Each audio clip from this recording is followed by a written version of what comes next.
es imprescindible que para el estudio de cualquier tema que vayamos a tener que involucre las Escrituras, debamos poner todo en manos de nuestro Dios, por lo cual les invito ahora en este instante a que oremos y a que nos pongamos en las manos de nuestro Dios que está en los cielos.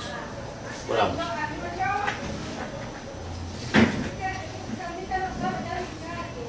Padre que estás en los cielos, te alabamos, te bendecimos, te damos gracias. En este momento queremos que nos unjas con la presencia de tu Santo Espíritu y que podamos hacer tu voluntad. Queremos, Padre, simplemente que en esta hora nos inundes con el don inefable de la presencia de tu Hijo en nosotros. Sea Él quien guíe todo lo que vayamos a hablar y sea Él quien pueda morar en nosotros para vida eterna. Bendícenos y acompáñanos en el sagrado nombre de tu Hijo amado. Amén.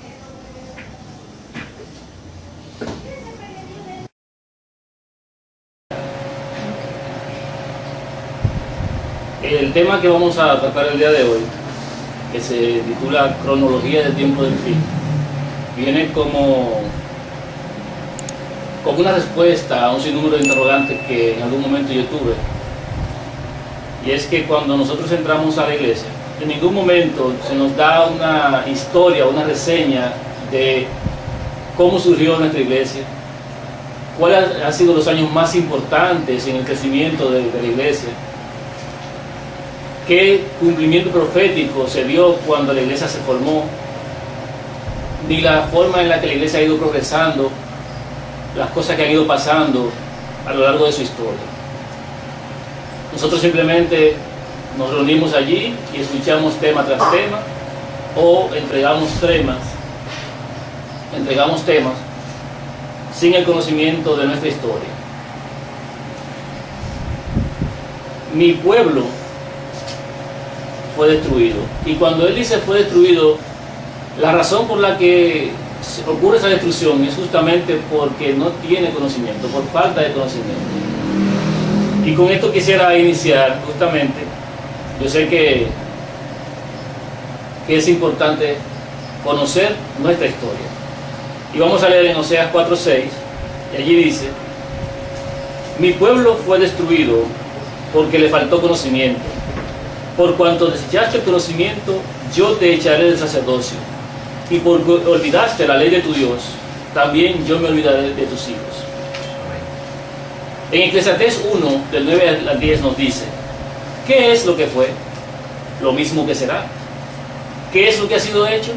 Lo mismo que se hará, y nada hay nuevo debajo del sol. ¿Hay algo que se puede decir, he aquí esto es nuevo? Ya fue en los siglos que nos han precedido. Justamente esto nos dice que la historia se repite.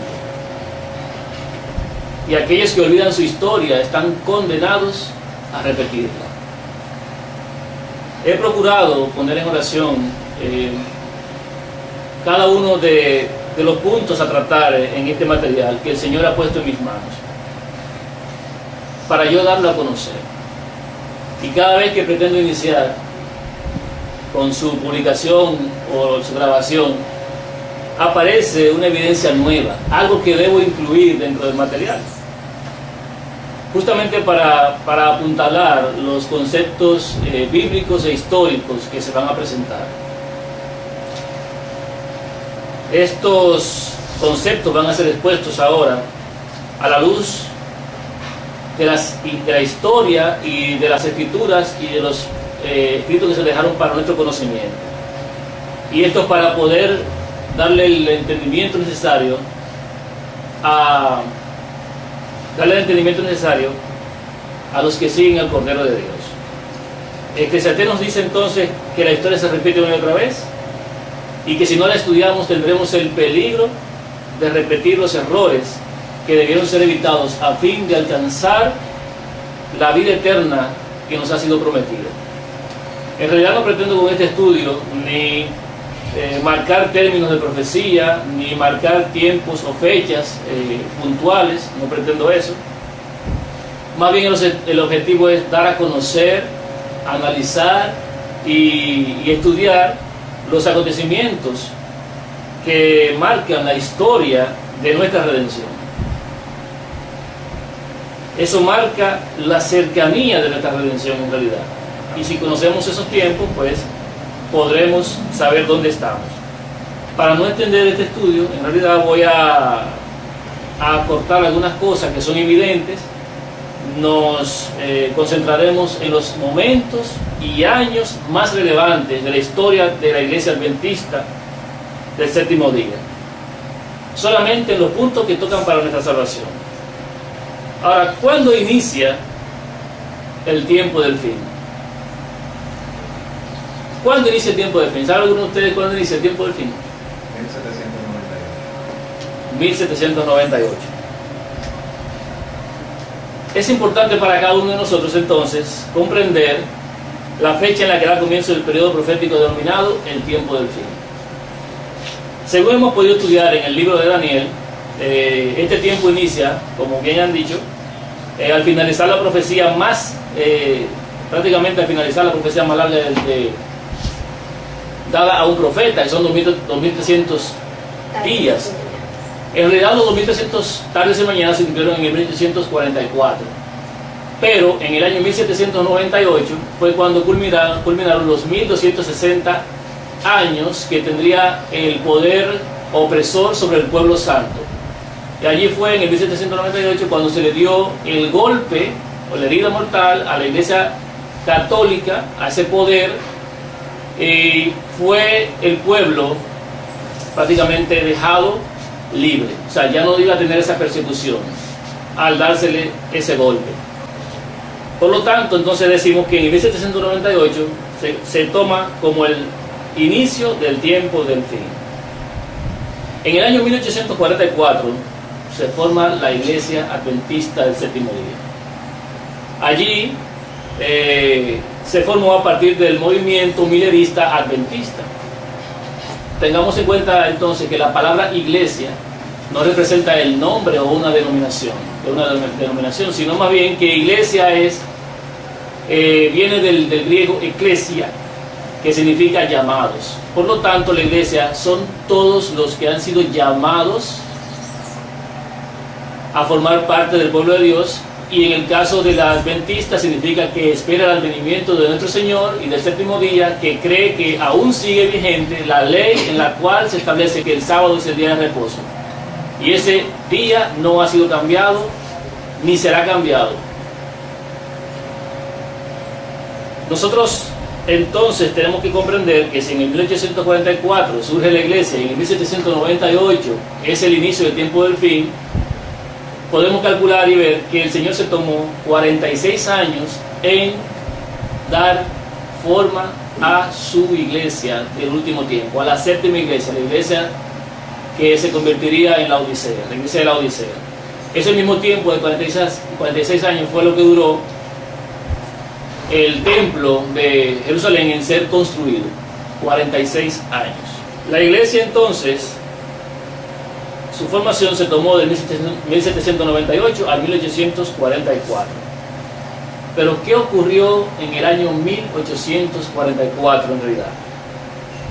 Desde el año 1831, el 14 de agosto, Guillermo Miller, predicador e investigador, predica su primer sermón acerca de la venida de Cristo. Y en el 1844, el 22 de octubre justamente de 1844, se produce el denominado chasco, el gran chasco. Jesús no regresa en la fecha esperada por los adventistas, aquellos que seguían a Miller. Pero hay que ver estos eventos a la luz de la parábola de Mateo 25, del 1 al 13. Veámoslo allí. Dice Historia de la Redención, página 387 y 388. Y tardándose el esposo, cabecearon todas y se durmieron. Y a la medianoche se oyó un clamor: aquí viene el esposo, salid a recibirle. Entonces todas aquellas vírgenes se levantaron y arreglaron sus lámparas. Mateo 25, 5 al 7. En el verano de 1844, los adventistas descubrieron el error cometido en su anterior cálculo de los periodos proféticos y llegaron a la conclusión correcta. Los 2300 días de Daniel 8:14, que todos creían llegaba hasta la segunda venida de Cristo, se creía que terminaban en la primavera de 1844. Pero entonces se vio que ese periodo se extendía hasta el otoño de ese mismo año. Y la mente de los adventistas se fijó en esa fecha como el momento de la aparición del Señor. La proclamación de este mensaje, relativo a un tiempo definido, fue otro paso en el cumplimiento de la parábola de las bodas, cuya aplicación a la experiencia de los adventistas ya ha sido claramente demostrada. Así como en la parábola el clamor se oyó a medianoche, anunciando la proximidad del esposo, lo mismo ocurrió en el cumplimiento, en la primavera de 1844, cuando se puso primeramente que terminaría los 2300 días, y el otoño de 1844, cuando se verificó posteriormente que en efecto ocurriría. Se levantó entonces un clamor con las mismas palabras de las Escrituras: aquí viene el esposo, salid a recibirlo. Como una marea, el movimiento avanzó por todo el país, de ciudad en ciudad, de aldea en aldea. Fue hasta los lugares más remotos de la nación, hasta que el expectante pueblo de Dios se despertó plenamente. El fanatismo desapareció ante esa proclamación, como la helada matutina ante el sol naciente. Los creyentes una vez más verificaron que su convicción, su esperanza y su valor animaban sus corazones. La obra estaba libre de los extremismos que siempre se manifiestan cuando la excitación humana no está bajo la influencia dominante de la palabra y el Espíritu de Dios. Se parecía a esos periodos de humillación y de vuelta al Señor que se manifestaban en el antiguo Israel después de los mensajes de reprobación de los siervos de Dios. Tenía las características que han distinguido a la obra en todas las épocas. No había mucho éxtasis, gozo, pero sí mucho profundo examen de conciencia, confesión de pecados y abandono del mundo. La preparación para salir al encuentro del Señor era la grave preocupación de los espíritus agonizantes. Había oración perseverante y consagración a Dios sin reservas. ¿Se parece eso, hermanos, a lo que estamos viviendo en estos días? Historia de la Redención, página 397-398.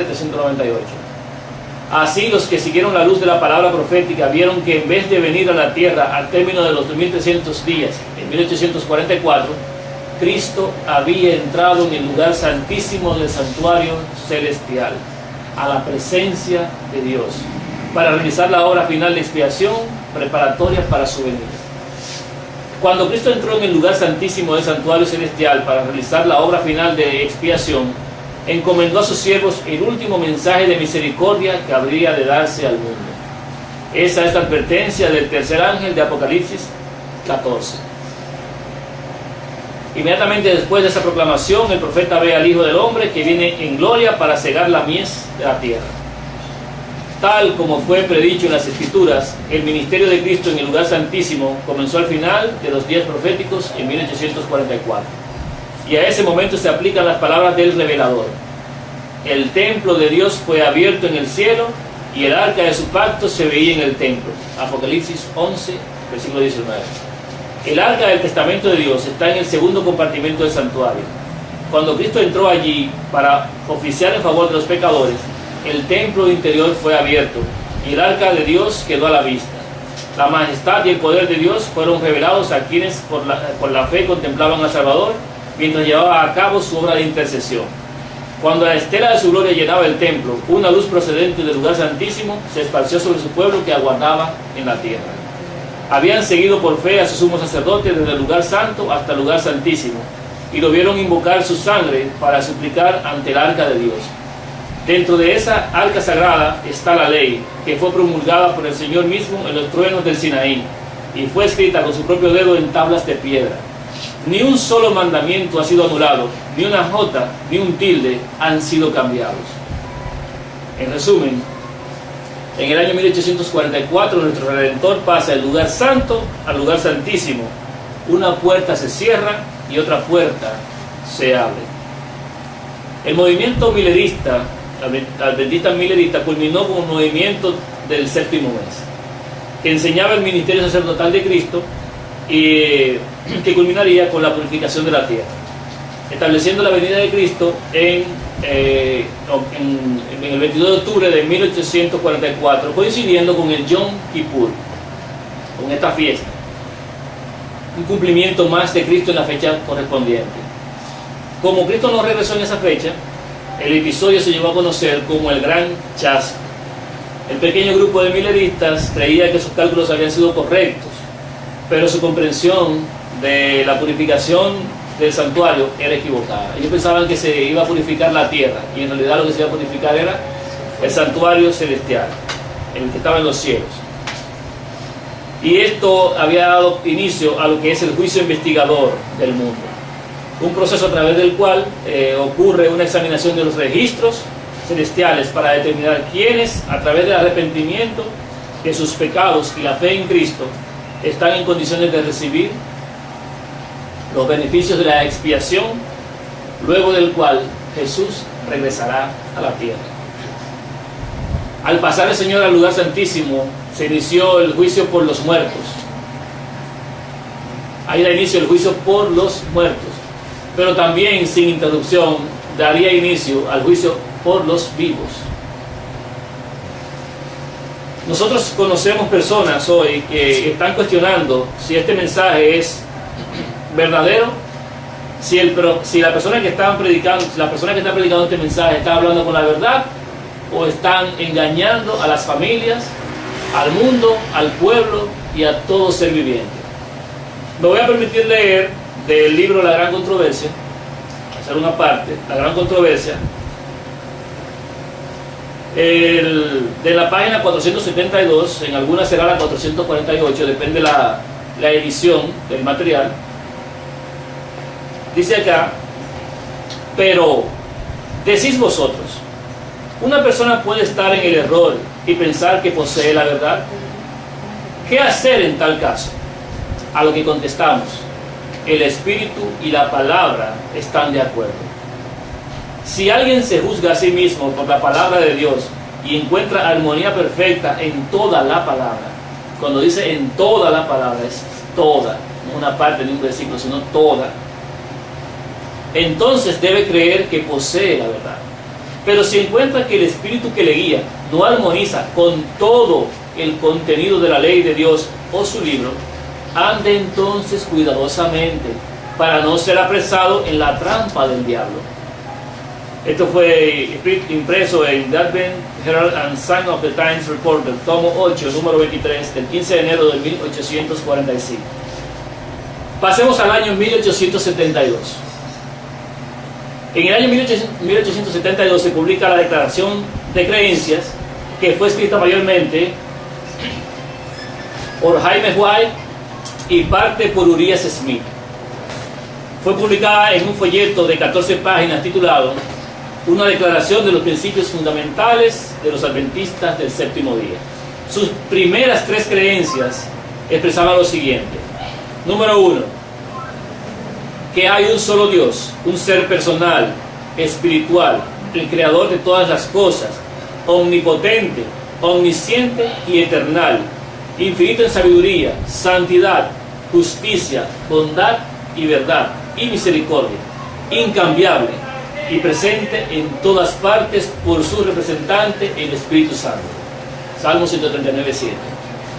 La número 2 decía que hay un Señor Jesucristo, el Hijo del Padre Eterno, por quien creó todas las cosas y por quien ellas subsisten, que Él tomó la naturaleza de la simiente de Abraham para la redención de nuestra raza caída, que Él habitó entre los hombres lleno de gracia y verdad, vivió para nuestro ejemplo, murió nuestro sacrificio y resucitó para nuestra justificación.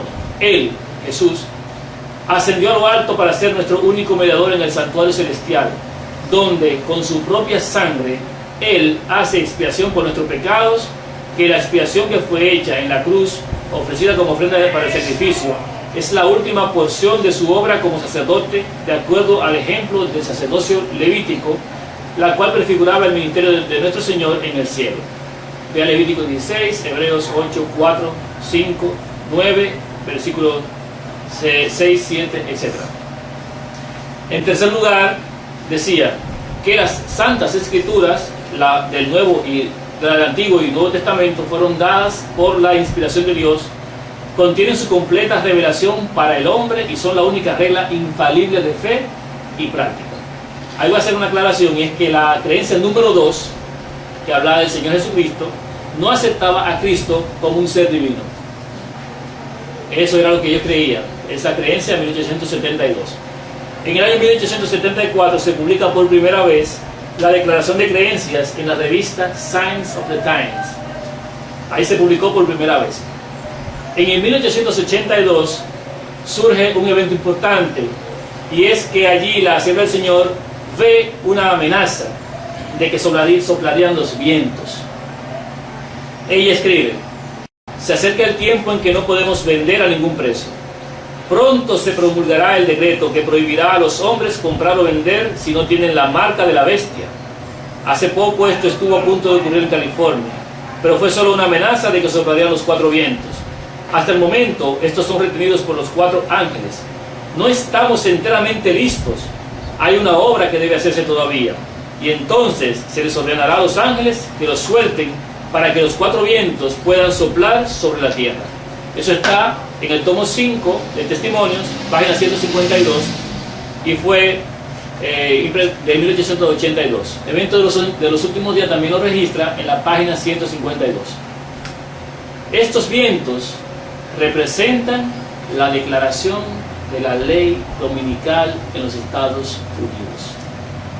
Eso representan esos vientos. En el 1884, 40 años después del 1844, en una iglesia de Oakland, se encuentran por primera vez los mensajeros E. J. Waggoner y A. T. Jones, quien también, Jones, ¿verdad?, vino a ser editor asistente de Signs of the Times y dio también clases en el seminario y fue pastor de iglesia de San Francisco. En septiembre de 1884, Waggoner había abordado el tema de Gálatas en una serie de artículos en Signs of the Times. No solo expuso el tema de la ley en Gálatas, sino que escribió referente a los 2 pactos, temas ambos que eran parte central en su comprensión de la justicia por la fe, mientras que Waggoner continuaba compartiendo esas verdades en sus clases, sermones y artículos en Signs of the Times. En esa ocasión, mientras él hacía esto, se suscitó una fuerte oposición a este mensaje. En el 1886, G. E. Botter, presidente de la Asociación General, y Uriah Smith, editor de Review and Herald, orquestaron hasta donde les fue posible un plan o una protesta unida contra las enseñanzas de Waggoner. Botter procuró incluso buscar el apoyo de Ellen G. White a fin de poner a su término lo que él consideraba una grave herejía. En pocas palabras, ellos dijeron: la profeta del Señor nos va a ayudar, vamos a buscar a Elena para que ella acabe con este asunto, porque es una grave herejía lo que predican Waggoner y Jones. En el 1887, en algún momento, Waggoner entregó a la comisión publicadora de la Asociación General la parte terminada de su manuscrito que había estado elaborando. Esa comisión se había constituido en el año 1887 con el propósito de fomentar la calidad de la literatura adventista publicada, unificando todas las casas publicadoras en América del Norte. Lamentablemente, esa agencia, más que una bendición, fue una maldición.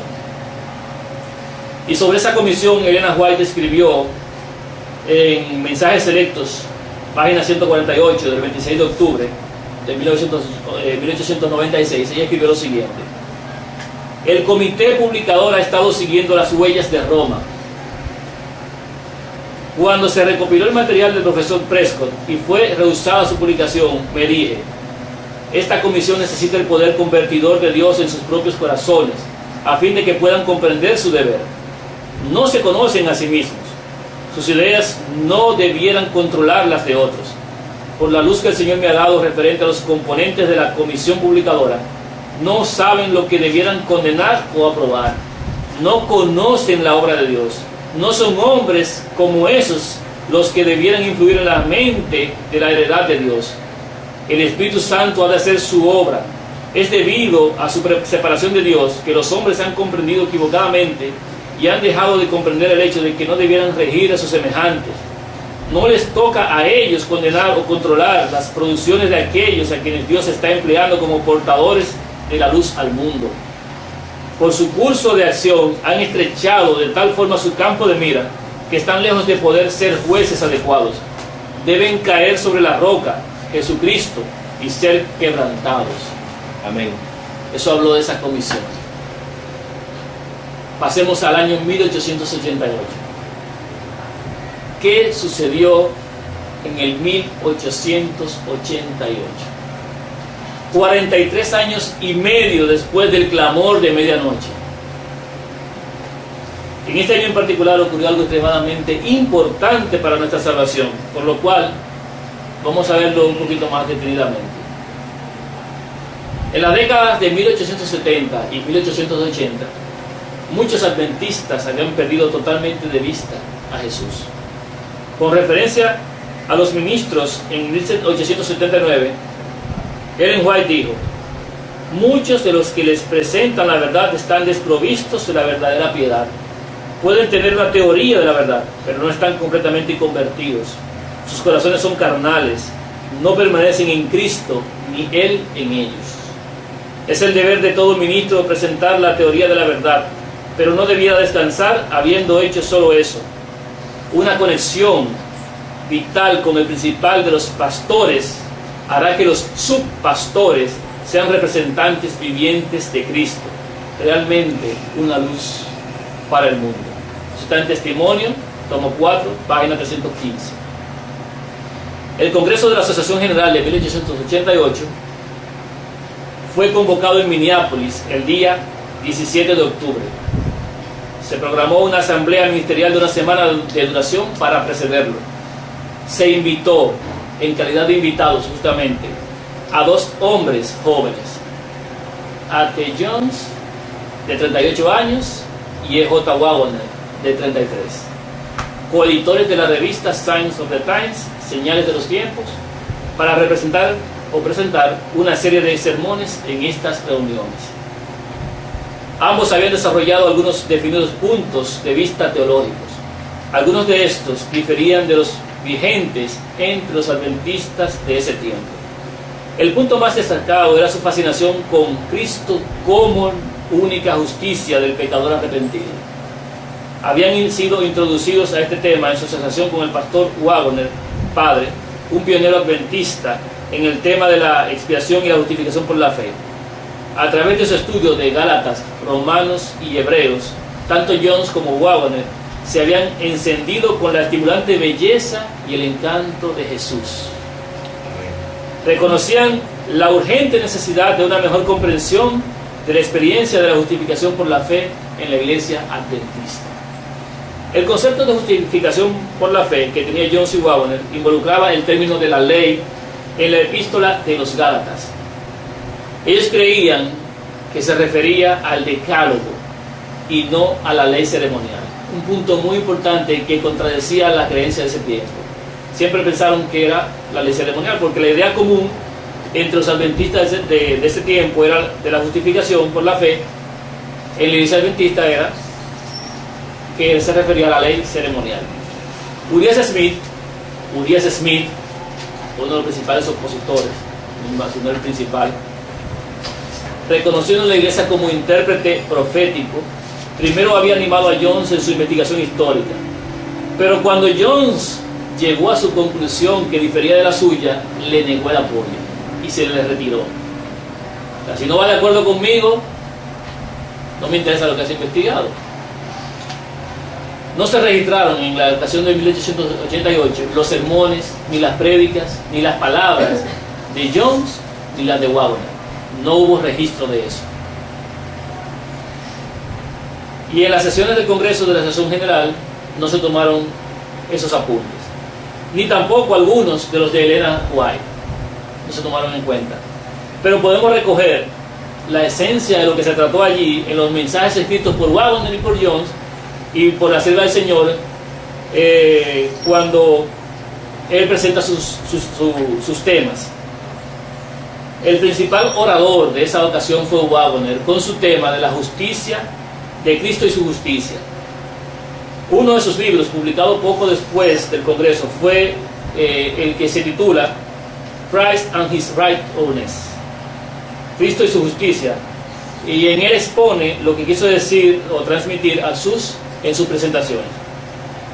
Ahora bien, el Señor en ese tiempo pasó de su profeta, pasó por encima, por decirlo así, de la profeta del Señor, Elena White, y entregó este mensaje a 2 hombres para que lo proclamaran a su pueblo.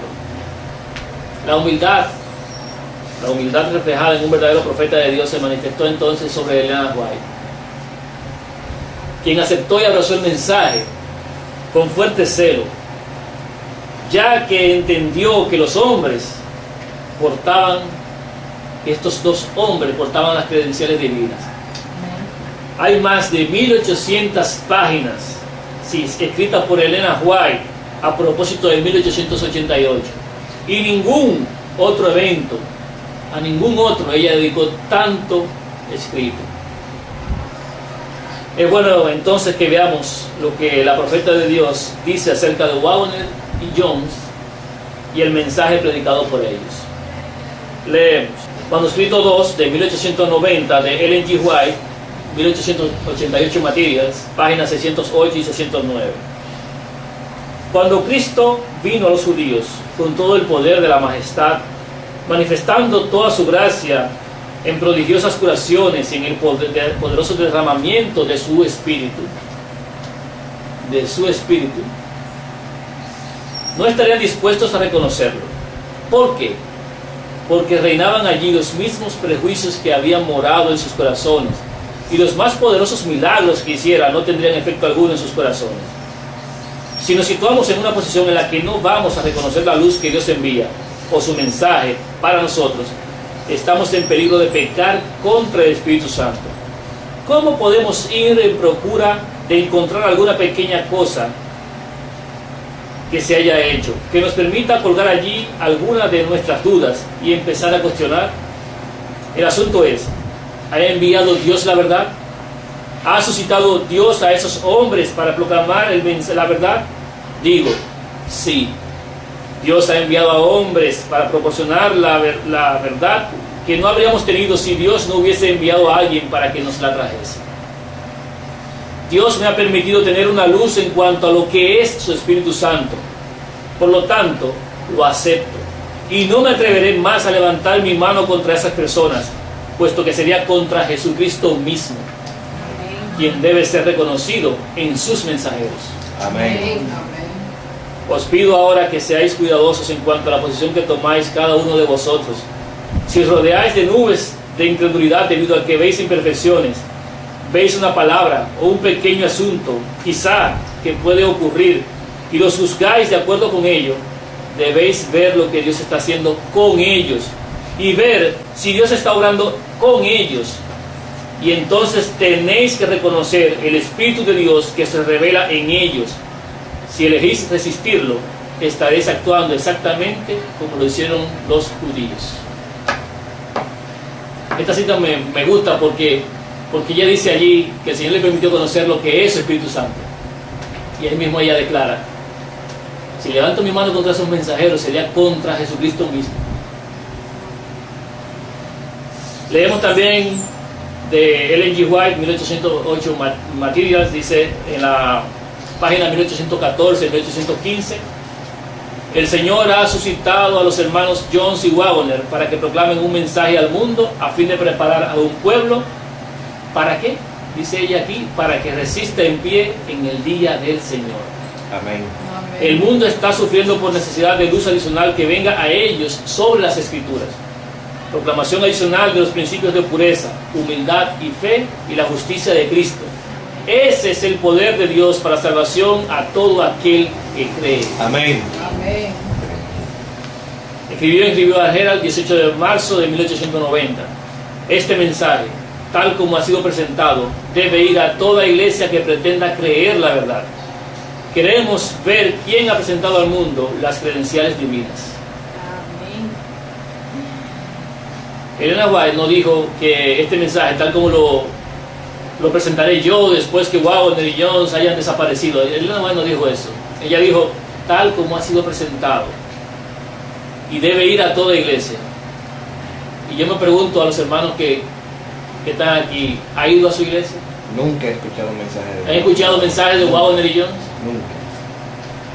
Quizás hasta nuevo resulta el nombre, ¿verdad? Leemos también en Mensajes Selectos, volumen 1, páginas 424 y 425. A las 8, el hermano Jones habló acerca del tema de la justificación por la fe. Este mensaje de luz y verdad que ha venido a nuestro pueblo es precisamente la verdad para este tiempo. El fuerte pregón del tercer ángel ya ha comenzado en la revelación de la justicia de Cristo, el Redentor que perdona los pecados. Este es el comienzo de la luz del ángel cuya gloria llenará toda la tierra. Gloria a Dios. ¿Era importante ese mensaje? Tremendo. ¿Era importante ese mensaje que está predicando allí? Leemos también Ellen G. White, 1808 Materials, página 977. Sea cuidadoso en cuanto a tomar posición contra el pastor Waggoner. ¿No tiene acaso la mayor evidencia posible de que el Señor ha estado comunicando luz por medio de él? Yo sí la tengo. Dice la sierva del Señor, yo sí la tengo. Siempre, y vamos a leer del testimonio para los ministros, página 93. Siempre ha sido el firme propósito de Satanás eclipsar la visión de Jesús e inducir a los hombres a mirar al hombre, a confiar en el hombre y a esperar ayuda del hombre. Durante años la iglesia ha estado mirando al hombre y esperando mucho del hombre en lugar de mirar a Jesús, en quien se cifran nuestras esperanzas de vida eterna. Por eso Dios entregó a sus siervos un testimonio que presentaba con contornos claros y distintos la verdad como es en Jesús, que es el mensaje del tercer ángel. Amén. Y dice allí que el Señor entregó a sus siervos un testimonio. Testimonio para los ministros, páginas 91 y 92, también dice: este es el mensaje que Dios ordenó que fuera dado al mundo. Es el mensaje del tercer ángel que ha de ser proclamado en alta voz y acompañado por el abundante derramamiento de su espíritu. Amén. ¿Era importante ese mensaje? Y eso fue como el mensaje del tercer ángel. ¿Saben ustedes que faltaba un ángel? De Apocalipsis 18:1, faltaba un ángel, ¿verdad que sí? 1 al 4. Vamos entonces a ver de la historia. En la tercera asamblea bíblica reinó nuevamente un buen espíritu y se afianzó el tono del Congreso de la Asociación General de 1891. Fue en este congreso que la Junta de Misiones Extranjeras, dirigida por Olsen y con W.C. White como secretario, resolvió invitar a Elena de White para que fuera a Australia en el otoño de ese mismo año. Elena de White había esperado que la idea no progresara. Buscó el consejo de Dios, pero no recibió luz de él. Pero algunos de los dirigentes fueron muy insistentes en que fuera. La alentaron diciéndole que no tendría que soportar cargas en Australia, sino que podría dedicarse a escribir. Al no recibir luz específica de Dios, accedió al pedido de la Asociación General. Esto está en Arthur L. White, Ellen G. White, de Australian Years, Elena G. White, Los Años de Australia, en Washington, D.C., en Review and Herald, 1983, páginas 14 y 16. En pocas palabras, hermanos, ¿qué sucedió allí? Me permito ilustrar un poquito. Elena White había abrazado el mensaje de Waggoner y Jones, y estaban ella y ellos predicando este mensaje, porque dijeron, si el pueblo, los dirigentes no quieren el mensaje, entonces vamos a dárselo al pueblo, tal vez ellos lo acepten. Y el pueblo lo empezó a abrazar gozoso, el mensaje. Entonces, los que estaban viendo el progreso de la obra decidieron salir de la presencia de Elena White, y para poderla engañar dijeron que tenía que hacer una obra en Australia, que se fuera allá, que en su campo allá sería mejor, que no tendría preocupaciones ni problemas. Y ella le pidió al Señor que le orientara sobre eso, pero el Señor no le habló, no le dijo palabra a la sierva del Señor, y ella accedió a irse a Australia. Un exilio de 10 años bajo engaño. Y entonces Elena White después se dio cuenta de por qué el Señor no le había hablado en esa ocasión. Dice ella, años más tarde, cuando comprendió por qué el Señor no le había dado luz con relación a la controversia de ir a Australia en 1891, en el 1896 escribió que la gente en Battle Creek sintiera que debía hacernos ir en el momento que lo hicimos fue resultado de maquinaciones humanas, no del Señor. Había un deseo tan grande de que nos fuéramos de Norteamérica que el Señor permitió que esto ocurriera. Los que estaban cansados de los testimonios que teníamos quedaron sin las personas que nos daban. Nuestra separación de Battle Creek fue para dejar que los hombres hicieran su propia voluntad y las cosas a su manera, que pensaban era superior a la manera de Dios. Eso escribió la Sierva del Señor en 1896. El Señor no le habló porque, bueno, tanto era el deseo del pueblo que no se dijera la verdad, que lo dejó que se perdieran en su desconocimiento. Cuando uno pide algo que no va de acuerdo a su voluntad y lo pide con tanta vehemencia, el Señor sencillamente lo otorga. No es su voluntad, pero... Ahora, ¿cuál fue el mensaje realmente que predicaron Waggoner y Jones? No sabemos, pero ¿qué dice la iglesia que fue el mensaje que se predicó allí? ¿Qué es lo que nos han vendido y nos han dicho? La justificación por la fe. La justificación por la fe. Ahora, ¿qué es la justificación por la fe? ¿Sabe alguien lo que es la justificación por la fe? A los ojos de la iglesia, ¿sabe alguien? Lo predicó Lutero. Lo que predicó Lutero. ¿Esa es la Claro. justificación por la fe, la que predicó Lutero? Acuérdate La que iglesia. Lutero luchó contra las indulgencias Las indulgencias. y entonces demostró que la salvación es por la justificación por la fe y no por la simple. Lutero luchó contra las indulgencias y se consideró que era por la justificación por la fe. La justificación por la fe de la Iglesia Católica no es la justificación por la fe bíblica. Y la justificación por la fe que abrazó la Iglesia Adventista y que tenía abrazada la Iglesia Adventista desde el tiempo de 1888 era la fe de la Iglesia Católica, la justificación por la fe. ¿La cambió? No. Ahora, ¿qué dice la Sierva del Señor que es la justificación por la fe? Ella dice, en Testimonio para los Ministros, página 456, es la obra de Dios que abate en el polvo la gloria del hombre y hace por el hombre lo que éste no puede hacer por sí mismo. Amén. Eso dice ella. Ahora, ese mensaje de la justificación por la fe, el verdadero, claro está. Y ese mensaje predicado por Waggoner y Jones de la ley en Gálatas y todo lo demás, la justicia de Cristo, fue aceptado por el pueblo adventista en el 1888. No fue aceptado. Podemos leer el mensaje selecto, volumen 1, página 276. La falta de voluntad para renunciar a opiniones preconcebidas y aceptar esta verdad fue la principal base de la oposición manifestada en Minneapolis contra el mensaje del Señor expuesto por los hermanos E.J. Waggoner y A.T. Jones.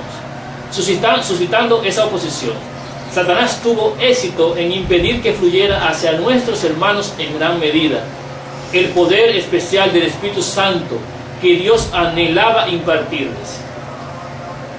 El enemigo les impidió que obtuvieran esa eficiencia que pudiera haber sido suya para llevar la verdad al mundo, tal como los apóstoles la proclamaron después del día de Pentecostés. Primera tomo del mensaje selecto, página 422 dice: un año después de las presentaciones de Minneapolis, Elena White escribió: el mensaje presente, la justificación por la fe, no hay uno en 100 que entienda por sí mismo la verdad bíblica sobre este tema que es tan necesario. En ese tiempo dice, no hay uno en 100. ¿Cuántos hay en día de hoy que entiendan el mensaje que se está predicando? De tantos millones que hay, ¿cuántos van a entender? No sé. Una minoría. Una minoría, un remanente. ¿Le gustaría le gustaría a ustedes saber cuál era la posición de los dos grandes campeones, Uriah Smith y Jeff Butler, sobre la justificación por la fe y del rechazo al mensaje de la justificación por la fe, tal como lo presentaron Jones y Waggoner? ¿Quieren saber cuál era su posición, la de ellos? Les voy a decir: sostenían que siempre habían creído y aceptado la justificación por la fe. En pocas palabras, yo no quiero la justificación por la fe de Waggoner y Jones. Ya nosotros la conocemos, no nos hace falta, la hemos vivido, la conocemos. No queremos eso nuevo, eso es herejía. Así lo plantearon ellos. En mayo de 1890 hizo referencia a la continuada oposición al mensaje de 1888, primeramente manifestada en Minneapolis. Elena White observó: Cristo ha registrado todos los discursos orgullosos, duros y despectivos dichos en contra de sus siervos como contra él mismo. Señora notó que todo lo que dijeron contra Waggoner y Jones lo dijeron contra él mismo. Eso está en Review and Herald del 27 de mayo de 1890. A Elena White le resultó difícil borrar el recuerdo desagradable de la sesión del Congreso de la Asociación General de Minneapolis en el 1888. En el 1892 ella escribió a Urias Smith, en la misma línea, en el mismo tenor, escribió lo siguiente, y eso está en White, carta 24 de 1892, lo que voy a leer dice: nunca podré olvidar la experiencia que tuvimos en Minneapolis. Oh, el espíritu que controló a los hombres, las palabras que se hablaron, los actos que se hicieron obedeciendo a los poderes del mal. Algunos han confesado, otros no han hecho ninguna confesión. En la reunión fueron movidos por otro espíritu y no saben que Dios envió a estos hombres jóvenes, los hermanos Jones y Waggoner, para transmitirles un mensaje especial a ellos, y los trataron con el ridículo y el desprecio, sin darse cuenta de que las inteligencias celestiales estaban mirándolos y registrando sus palabras en los libros del cielo. Sé que en esos momentos se insultó al Espíritu de Dios. En el 1897 ella escribió sobre la misma ocasión: injuriada e insultada la deidad hablará, proclamando los pecados que han sido escondidos, así como los sacerdotes y los gobernantes, llenos de indignación y terror, buscaron refugio en la huida en la última escena de la purificación del templo. Así también será en la obra de estos últimos días. White, Special Testimonies, Serie A, número 7, páginas 54 y 55.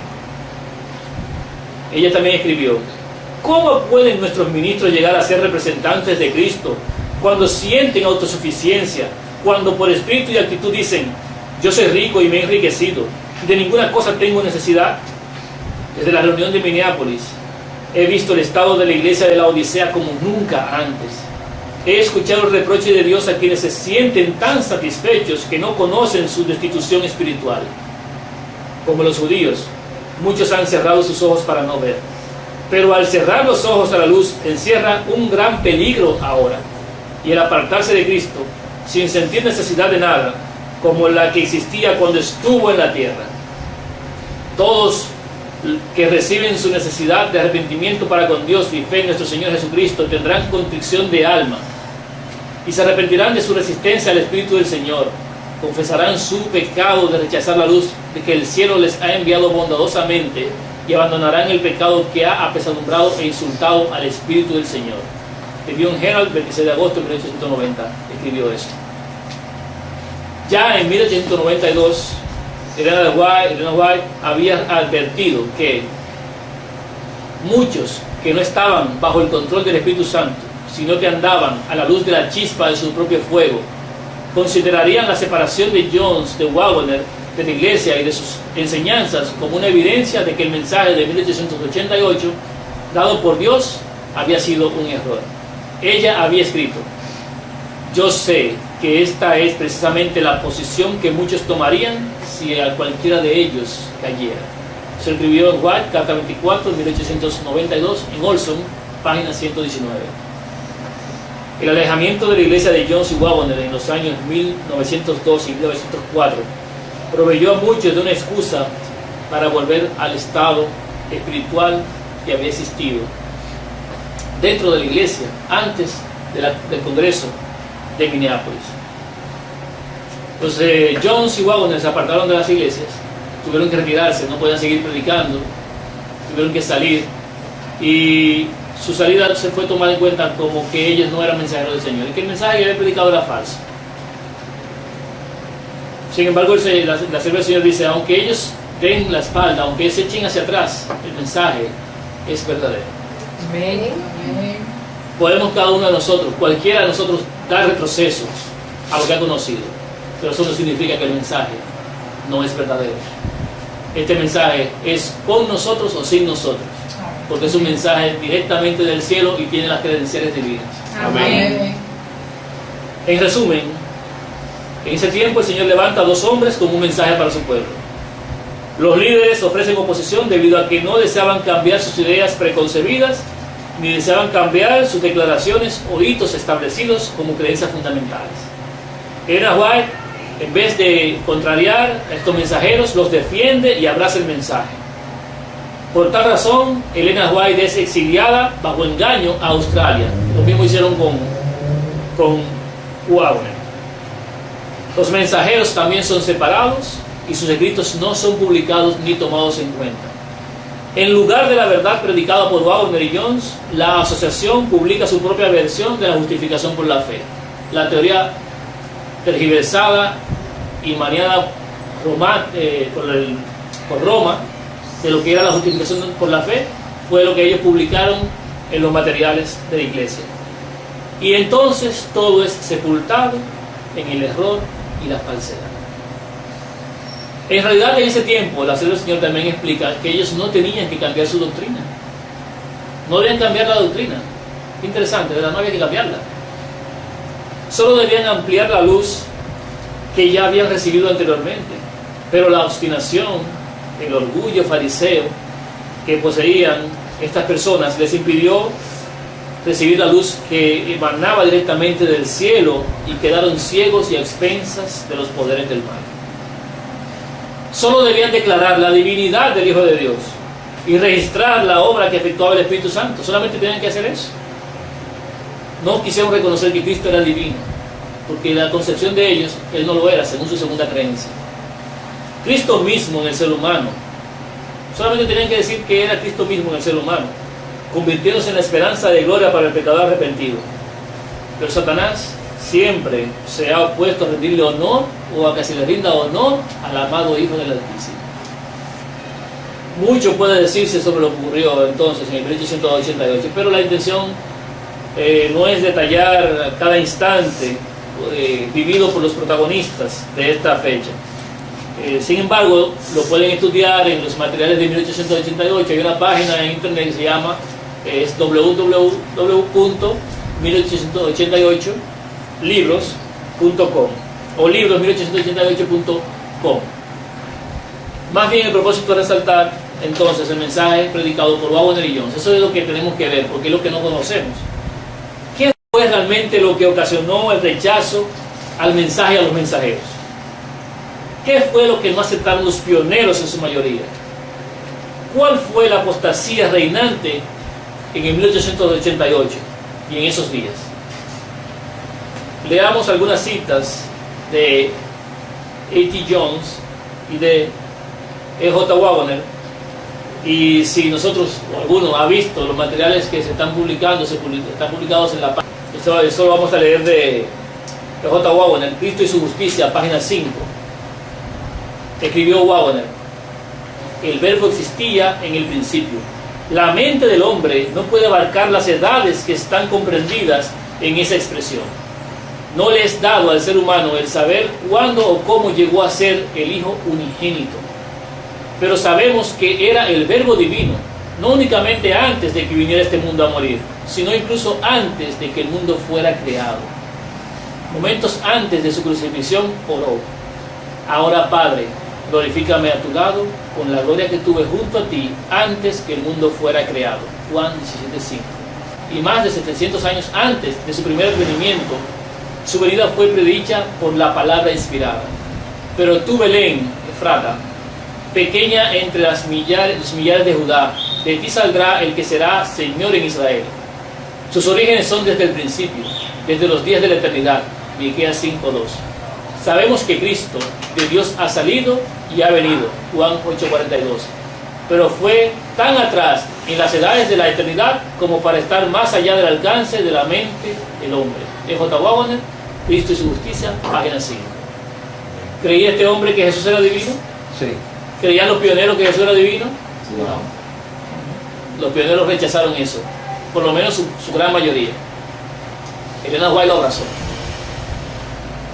También escribió en el mismo libro, en la página 16, Poco será necesario reflexionar para comprender si Cristo tomó sobre sí mismo la semejanza de hombre a fin de poder redimir al hombre. Tuvo que ser el hombre pecaminoso al que debió ser hecho semejante, puesto que es al hombre pecaminoso a quien vino a redimir. La muerte no podía tener poder sobre un hombre inmaculado, como lo fue Adán en el Edén, y no hubiese podido tener ningún poder sobre Cristo si el Señor no hubiera puesto en él la iniquidad de nosotros. Más aún, el hecho de que Cristo tomó sobre sí la carne, no de un ser inmaculado, sino de un pecaminoso, esto es, que la carne que él asumió tenía todas las debilidades y tendencias pecaminosas a las cuales la naturaleza humana caída está sujeta. Se ve por la declaración de que fue hecho de la simiente de David según la carne. David tenía todas las pasiones de la naturaleza humana. David dice de sí mismo: en maldad nací yo y en pecado me concibió mi madre. Salmo 51:5.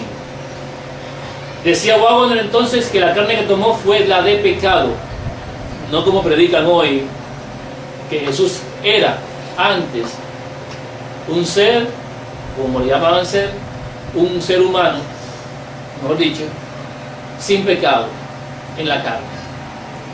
Dice Waggoner también en el mismo libro: ni tentéis a Cristo, como algunos de ellos lo tentaron y perecieron por las serpientes. 1 Corintios 10:9.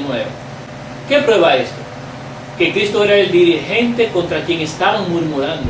Eso queda aún más claro por el hecho de que Moisés se puso del lado de Israel, rehusando ser llamado el hijo de la hija del faraón, y estimó el reproche de Cristo mayor riqueza que los tesoros de Egipto.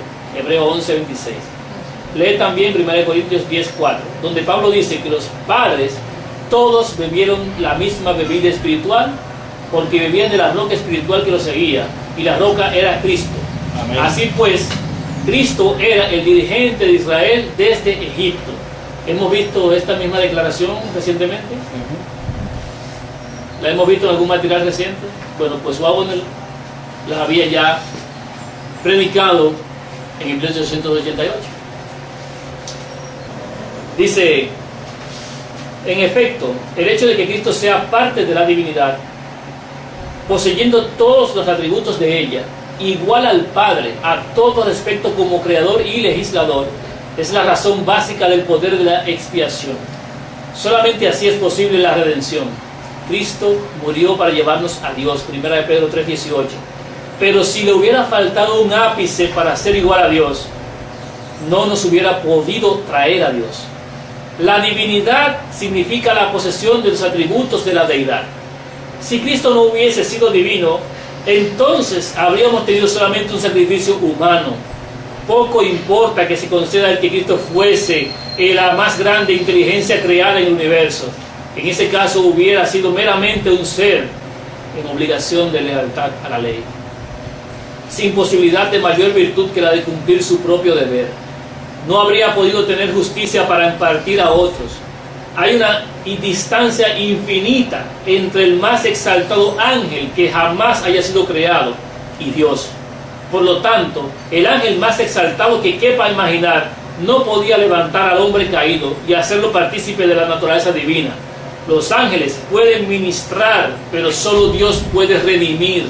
Amén. Amén. A Dios sean dadas gracias por salvarnos, por la redención que hay en Cristo Jesús, en quien habita toda la plenitud de la divinidad corporalmente y quien es en consecuencia capaz de salvar hasta lo sumo a los que vienen a Dios por él. Amén. J. Waggoner, Cristo y su justicia, página 27-28. Eso rechazaron la mayoría de los pioneros en pueblo adventista en el 1888.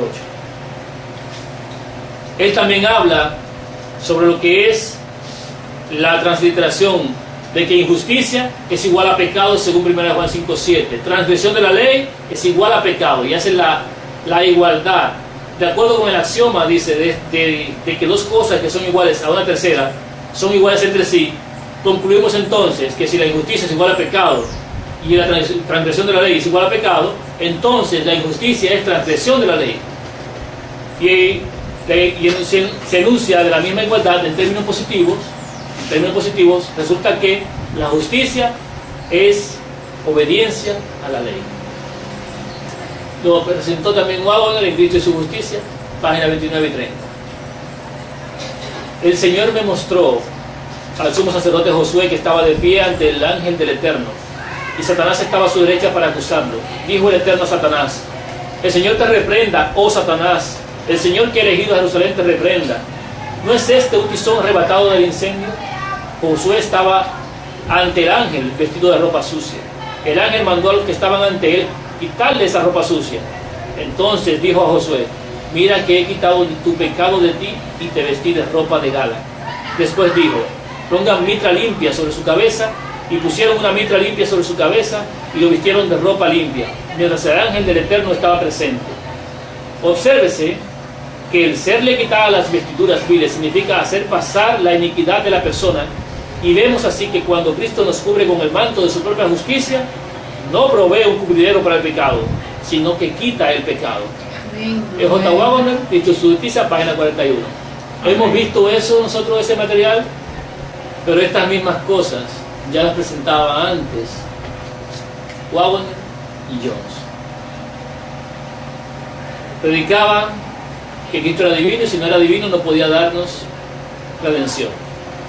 Sobre la justicia, sobre el pecado, la transgresión de la ley, sobre el hecho de que Él no cubre el pecado, sino que lo quita. Y Él también dice otras cosas sobre este mismo tenor, esta misma línea. Pero vamos a ver entonces sobre Jones. ¿Qué dice Jones? Porque hemos visto que habla Wagner. Jones, en el mensaje del tercer ángel, su sermón del mensaje del tercer ángel, el número 12, en la página 5 de este sermón, podemos leer: quiero que conozcáis cuál es la idea católica romana sobre la justificación por la fe, ya que he tenido que hacerle frente entre profesos adventistas del séptimo día en los pasados 4 años. Esto lo escribió en 1892.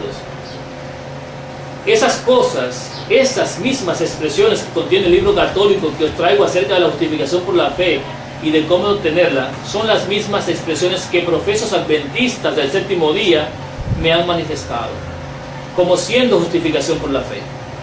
Quiero saber cómo podemos vosotros y yo llevar un mensaje a este mundo advirtiéndole contra la adoración de la bestia, mientras abrazamos en nuestra propia profesión las doctrinas de la bestia. ¿Será eso posible? Y ahí la congregación le respondió: no.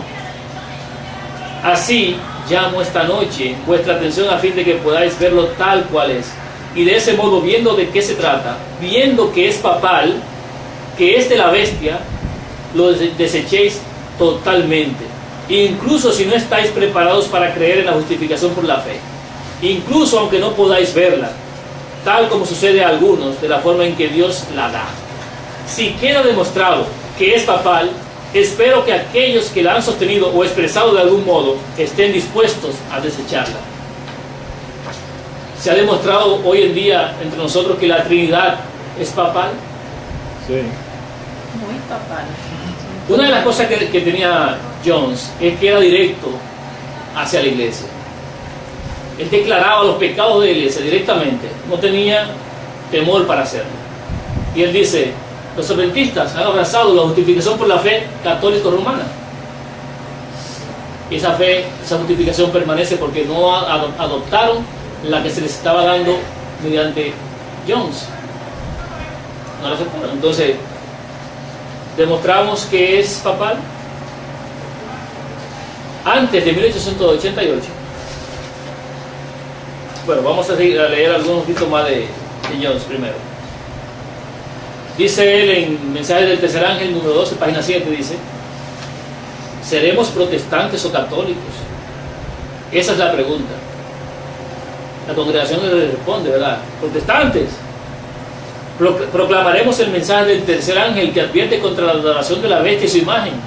¿O seremos nosotros mismos una parte de la iglesia, de la bestia y su imagen? Esa es la cuestión. Porque la imagen de la bestia es la bestia en ese punto, como en cualquier otro, por más que profese ser protestante. Eso es así. ¿Verdad que sí? Eso es así. Muchos de nombre hoy son protestantes, pero abrazan las doctrinas de la bestia. Ahora, según los papistas, ¿qué es la fe? ¿O qué es fe? La fe del credo, claro, como ellos lo ven. Simplemente sacan de contexto una declaración que ellos llaman doctrina de Dios, y entonces crees eso y haces lo mejor que puedes, y eso pasa por justificación por la fe. Sea que el credo esté escrito en algún lugar, o sea que se lo apruebe por votación en una asamblea de la Asociación General, no hace ninguna diferencia en lo que respecta al principio. El credo está allí, y la aceptación del mismo constituye esa clase de fe. Y hay aquí algunos que recuerdan la ocasión, hace 4 años, y el lugar, Minneapolis, en que se hicieron 3 esfuerzos directos para obtener precisamente eso en relación con el mensaje del tercer ángel, mediante un voto en la Asociación General. Las creencias de algunos las establecemos como hitos, y posteriormente votamos que nos vamos a aferrar a los hitos, sea que sepamos o no cuáles son esos hitos. Y después acordamos guardar los mandamientos de Dios y un cúmulo de otras cosas que vamos a hacer, y pasamos todo ello como justificación por la fe. ¿Acaso no se nos habló en aquella ocasión de lo que dijo el ángel del Señor? No deis ese paso, no comprendéis lo que eso encierra. No puedo tomar el tiempo en deciros lo que eso encierra. Pero el ángel dijo, no lo hagáis. En ello estaba el papado, y es lo que el Señor estaba intentando decirnos y quería que comprendiéramos. El papado estaba en eso. Era como lo ha sucedido en toda otra iglesia que haya salido del papado. Corrieron durante un tiempo por la fe en Dios, y después establecieron alguna idea humana de doctrina, y votaron mantenerse ahí. Votaron que esa sería la doctrina de la iglesia, de forma que esa es la fe del credo, que es necesario seguir mediante el hacer de cada uno, según los católicos. Eso mismo ha sucedido con las creencias de los adventistas del séptimo día. Votaron por ellas un grupo de personas, se estableció como una creencia, ahora se ha convertido en ley. Personas que trabajan en sábado se les permite predicar desde el púlpito, pero al que rechaza una creencia de un Dios trino es expulsado de la iglesia. ¿Qué es más importante?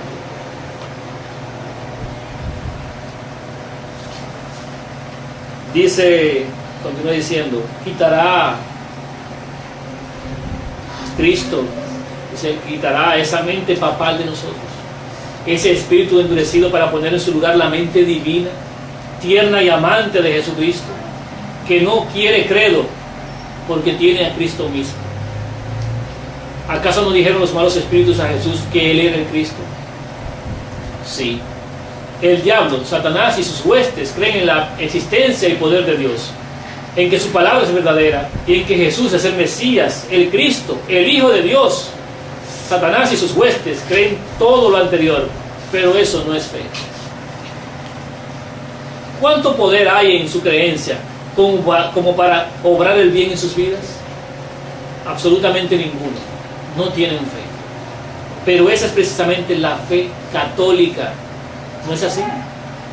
¿Qué tipo de fe es, pues, la suya? ¿Qué tipo de fe es, pues, la suya? ¿La fe de Satanás? ¿Es todo cuanto es? ¿Es la creencia satánica, ni más ni menos? Sin embargo, el papado lo hace pasar por fe. Y cualquiera que lo da por fe es papista, aunque pueda hacer profesión de ser adventista del séptimo día. Y estas son mis palabras, son las palabras de A.T. Jones en el mensaje del tercer ángel, volumen 12, o número 12, páginas 8 y 9. Es papista, aunque diga ser adventista del séptimo día. Aunque Wagner y Jones no tuvieron plenamente el mensaje sobre la deidad, y es bueno que lo sepamos, ellos no tuvieron ese mensaje completo, ya que ellos entendían que el Espíritu Santo era tanto el Espíritu del Hijo y el del Padre unidos en el mismo Espíritu. Ese conocimiento de ellos significó un gran avance en el conocimiento del Padre y el Hijo, expresado o solicitado en Juan 17:3. Ellos avanzaron en el sentido de reconocer la divinidad de Cristo y su obra por la redención del ser humano caído. Ese fue el avance, más nada. Los pioneros tenían que Cristo era el Hijo de Dios, pero no creían que era divino. Lo único que tenían que hacer en ese tiempo era sencillamente aceptar que el Hijo de Dios tenía la misma naturaleza que el Padre, que era divino, y por esa razón podía redimirnos. Solo eso. Pero no lo aceptaron porque eso Satanás no lo quería. Y negaron todo el mensaje. Antes de 1888, los pioneros creían que todo lo que Cristo efectuaba lo hacía por el Espíritu Santo del Padre a través de Él. O sea, Cristo no es divino, sino que a través de Cristo, el Espíritu Santo del Padre se manifestaba al ser humano, y todo lo hacía por el Espíritu Santo del Padre. Cristo no era divino para ellos. Luego llega Waggoner y Jones y dicen, no es por el Espíritu del Padre solamente, sino que Cristo también comparte ese Espíritu porque Él también es divino. Ya hay una comprensión diferente, avanzando. Luego los mensajes de Waggoner y Jones se puso en discusión, en ese tiempo, la divinidad de Cristo. Eso se puso en discusión. Algo que los pioneros en su mayoría no aceptaban, puesto que para ellos existía un solo Dios, un único Dios, el Padre. Y Cristo, aunque era Hijo, para ellos no era divino. Sin embargo, aunque el cambio fue significativo en cuanto a exaltar a Jesús en el lugar que le correspondía como igual al Padre, los pioneros no cambiaron su postura, ni los puntos de doctrina anteriores, y se limitaron a atacar el mensaje de los mensajeros. Por su lado, la comprensión del Espíritu Santo no avanzó en ese tiempo, y los pastores Waggoner y Jones predicaban que era el Espíritu que representaba tanto al Padre como al Hijo, entendiendo así que a través de ellos fluía el mismo Espíritu. Más adelante se procuró oscurecer más el entendimiento sobre quién es el Espíritu Santo, y esta obra del enemigo cobró mayor fuerza en el año 1893, cuando surgió Kellogg con su doctrina de la Trinidad con mezcla del panteísmo, que involucraba que el Dios era el árbol y que estaba en la naturaleza, y que las ramas eran las que fluía, sabe, el Espíritu Santo, y un sinnúmero de cosas de que el Espíritu Santo vivía y Dios vivía y se manifestaba y la presencia de Él estaba en todas partes y en todas las cosas. Esa doctrina papal causó estragos en las filas adventistas en el 1888, 1893, 1931, año 2000, 2008 y hoy, en el 46. Podemos constatar esta realidad, aunque no lo manifieste desde un púlpito a los miembros de iglesia. Los líderes adventistas actuales reconocen que el tema central de la asamblea en Minneapolis fue la Trinidad. Ellos reconocen que allí se trató lo que era la Trinidad. Ese bebé en pañales que en la Iglesia Católica Romana estaba dándole vida dentro del seno adventista. Y por lo tanto, rechazaron todo lo que provenía del cielo. Y es interesante escucharlo de labios de uno de los teólogos más influyentes de la Iglesia Adventista del Séptimo Día. Y por eso citamos al teólogo Ángel Manuel Rodríguez, que tiene un doctorado en teología, PhD en Andrews University desde 1992, comienza a trabajar para el Biblical Research Institute, por sus siglas BRI, de la General Conference of Seventh-day Adventists, y desde el 2002 él es el director de este instituto. Autor de destacados libros y artículos en las revistas adventistas, destacándose su columna mensual en el Adventist World. Fue director de la Antilian College y vicepresidente académico del Southwestern Adventist University. Esa información la pueden encontrar en Wikipedia, la página, ya será publicada ahí. El doctor Ángel Rodríguez fue elegido el 27 de septiembre del 2001 para dirigir el Instituto de Investigación Bíblica, un grupo de eruditos bíblicos localizados en la oficina principal mundial de la Iglesia Adventista del Séptimo Día en Silver Spring, Maryland, Estados Unidos. Y él expresa justamente que lo que se trató en el 1888 fue la Trinidad. El conflicto sobre la doctrina de la Trinidad se inició no hace mucho, probablemente 8 o 10 años en Norteamérica. Y se origina porque un grupo de laicos adventistas descubrió que la mayor parte de los pioneros eran antitrinitarios. La vasta mayoría de nuestros pioneros eran antitrinitarios. Estos pioneros vinieron, un gran número de ellos vino de un sector del cristianismo, un grupo protestante, que era antitrinitario. Así que muchos de ellos trajeron esta idea de que la Trinidad era una invención católica y que debía ser rechazada. Y esto, los pioneros nuestros nunca se sentaron a estudiar si esto era así o no. Ellos lo trajeron con ellos. Pero hubo un momento en que el Señor forzó a nuestros pioneros a discutir el tema de la deidad. Y eso fue con relación, y en los años anteriores y posteriores, a la sesión de la Asociación General en Minneapolis en el 1888. La sesión de la Asociación General en Minneapolis en 1888 es una sesión muy importante. Esa es la ocasión en que la Iglesia estudia el concepto de justificación por la fe, la obra redentora de Jesús, en un detalle es la expiación de Jesús. Y una vez que usted comienza a estudiar este tema, la pregunta que va a surgir casi de inmediato es: ¿cómo pudo Jesús salvarnos si Él era una criatura? Porque el antitrinitarianismo enseña que Jesús, como los testigos de Jehová, ¿no?, que Jesús fue la primera creación. Estaba Dios solo y entonces Él hizo a Jesús.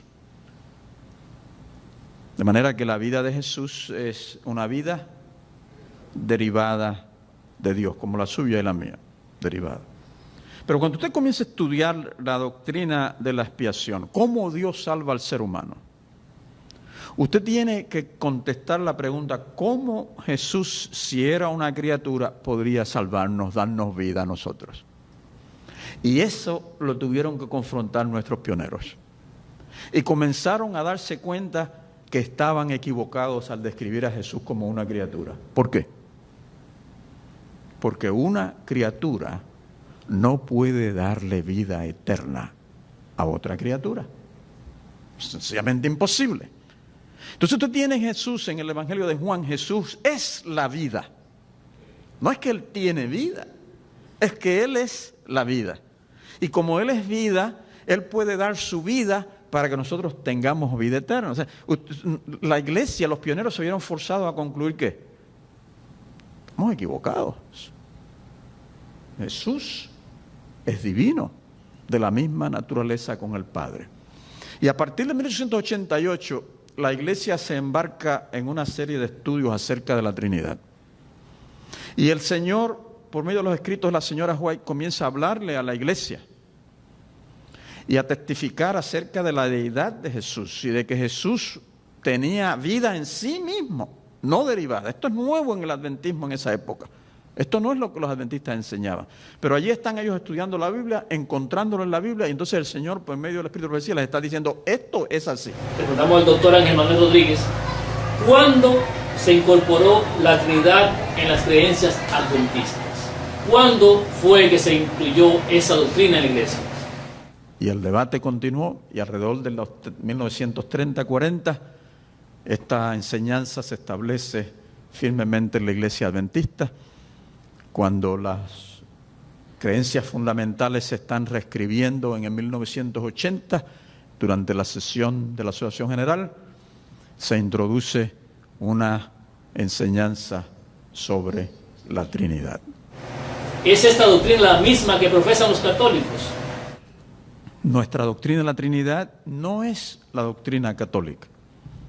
La doctrina católica de la Trinidad usa los mismos textos que nosotros utilizamos, pero utiliza la filosofía griega para poder explicar, para tratar de explicar la unidad de esencias y de funciones dentro de la deidad. Nosotros no hacemos eso. Nosotros sencillamente decimos: esto es lo que la Biblia dice, y no tratamos de especular en el misterio. Entonces le preguntamos al doctor Ángel Manuel Rodríguez: ¿qué es la Trinidad adventista? Si no es la misma Trinidad católica, ¿qué es la Trinidad adventista? Es decir, es el misterio entre un Dios y una pluralidad en el misterio de ese Dios. y nosotros como adventistas afirmamos ese misterio, no me pida que lo explique. Yo no puedo explicarlo, yo no sé qué es. Los católicos dicen lo mismo sobre la Trinidad. No saben lo que es. No saben lo que es. Ahora yo le pregunto también a la doctora Manuel Rodríguez, ¿llegaremos a entender ese misterio? ¿Cómo lo explicaría usted? El misterio de la Trinidad es maravilloso. No lo vamos a entender jamás, no tenemos un modelo para entenderlo. Cuando usted piensa que Dios es uno y punto, usted está hablando de algo que usted no sabe lo que es. Es uno, pero es uno en misterio.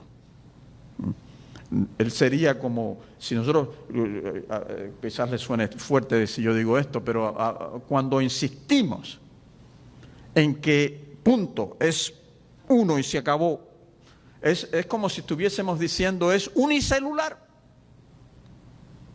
una sola célula. Y el único ente vivo que nosotros conocemos que tiene una sola célula es, ¿cómo que se llama? La amiba, creo que es. Y es tan pequeñito, ¿no es cierto? Pero usted se mira a usted mismo y es multicelular. El misterio de todas estas dimensiones del ser humano. ¿Cómo será el ser divino? Tiene que ser una cosa majestuosa.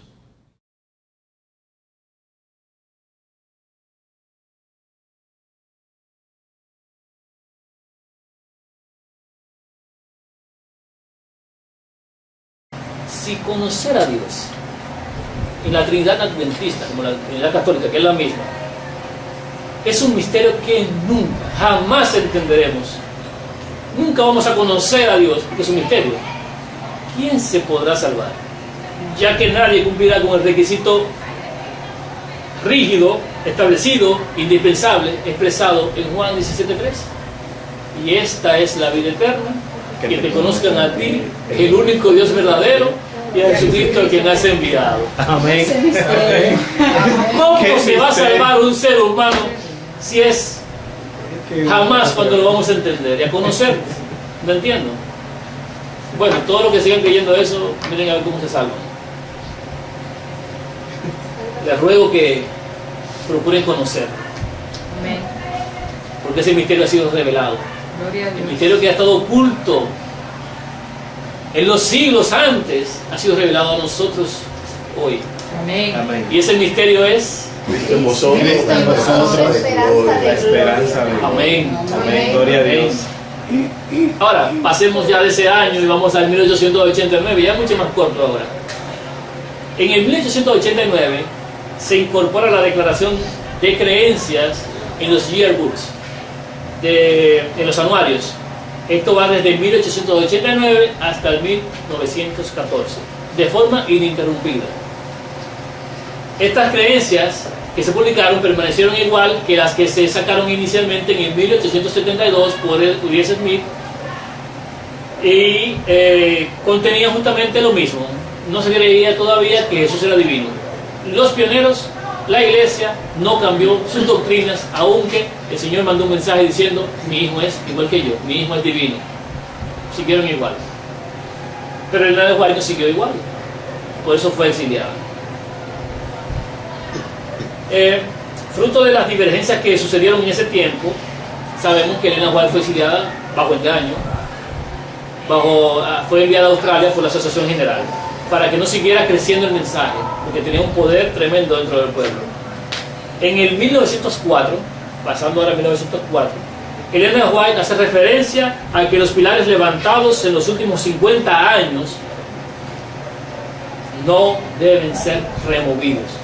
Los pilares levantados fueron con oración, ayuno, mucha lectura de las Escrituras, y esos pilares no debían ser cambiados. Pero, ojo, los pilares que no debían ser cambiados eran los que ella reconocía como portentos, como mensajes enviados del cielo. No todos tenían la misma comprensión. Dice a ella, ni uno en 100. Digo esto de los pilares porque cuando ella escribió en el año 1904, ya habían transcurrido 50 años desde la fundación de la Iglesia Adventista, del pueblo adventista. Entonces, muchos hoy en día toman esa cita para decir que los pilares que no deben ser cambiados son los que se hicieron a partir del 31. Llevan la voz de la profeta a nuestros días y lo aplican a nuestros años, cuando realmente debe aplicarse a los años en los que ella vivió y en el año que ella le escribió, 1904.